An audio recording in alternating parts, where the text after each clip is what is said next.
Hola, avui vinc a compartir amb tu un verset que trobem al llibre d'Hebreus, capítol 10, verset 23. I diu així és la paraula de Déu. Mantinguem ferma l'esperança que professem, ja que és fidel aquell qui va fer la promesa. Avui tinc una pregunta per tu. És possible creure en l'esperança que diem els altres i que la nostra fe sigui feble?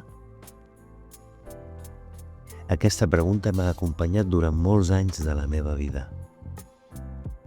En ocasions em sento com Pere, quan fou cridat a sortir de la barca i anar cap a Jesús, caminant per sobre de l'aigua, fins que es va enfonsar.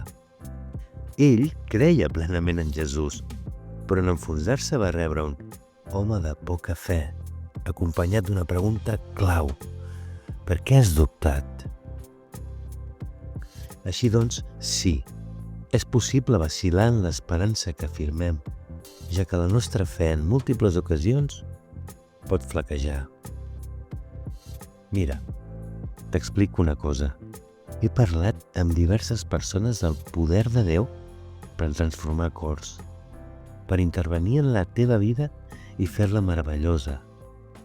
Però moltes altres vegades he tingut una fe feble amb coses de la meva vida personal. Hi ha centenars de promeses respecte a aquest assumpte al llarg de tota la Bíblia. La fermesa en l'esperança, en què Jesús va morir per nosaltres a la creu i ens va fer acceptats davant de Déu, és una cosa de la qual no en tinc el menor dubte. Com Pere, que sabia qui era Jesús.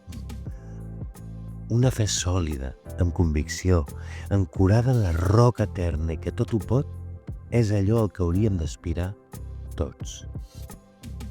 I no perquè hagi de ser fàcil, sinó perquè tenim un munt de promeses que ens conviden a fer-ho. Però qui no ha pensat mai que aquestes promeses eren per tothom, menys per un mateix? És just en aquesta línia on hem de reconèixer la immensa necessitat de proximitat amb Jesús que tenim. Només el qui és la llum ens pot ajudar a veure les coses com són.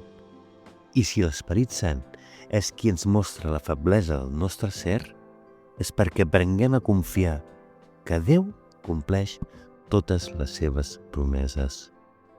Com? A través de les dificultats. Només vam aprendre de petits la base de les matemàtiques quan fèiem una i altra vegada sumes i restes. No sé si te'n recordes. Els problemes són aquí per ensenyar-te i ensenyar-me el Déu meravellós que tenim i així poder-los mantenir ferms sense vacil·lar en tot allò que afirmem. I tu, vacil·les? Si aquest devocional t'ha estat d'ajuda i de benedicció, dona'ns un m'agrada. Subscriu-te al canal per rebre cada dia aquest devocional i comparteix-lo amb aquells que també podrien necessitar una guia cap a Déu.